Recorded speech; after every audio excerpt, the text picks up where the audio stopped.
À l'école Joie de vivre, on applique une pédagogie singulière qui est une pédagogie qui prend en compte l'enfant en tant qu'individu à part entière. L'enfant est accueilli en tant que personne, mais aussi en tant qu'enfant qui fait partie d'un groupe et qui interagit avec les autres.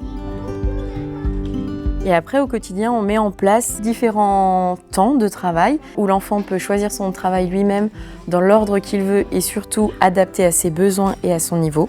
On a aussi des temps de mise en commun où on prend le temps de discuter avec ses camarades. Un aspect de la journée, ça peut être une nouvelle notion apprise, un événement qu'on a vécu, dénouer une situation qui a été peut-être aussi complexe, aider un élève qui a été bloqué sur un exercice par exemple et trouver les solutions entre copains.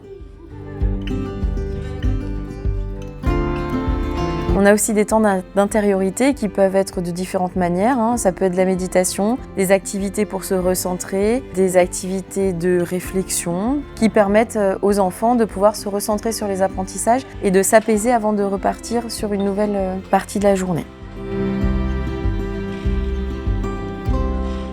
Ce qu'on essaye d'inculquer, c'est la bienveillance. La bienveillance entre enfants, la bienveillance d'un enfant vers un adulte, d'un adulte vers un enfant. Et ça passe finalement par tous les moments de la vie quotidienne. On travaille dessus aussi notamment avec nos futurs ateliers Passeport pour la vie, pour apprendre à communiquer de manière bienveillante. Les enfants arrivent un petit peu mieux à se canaliser et à verbaliser ce qu'ils ressentent quand ils en ont besoin.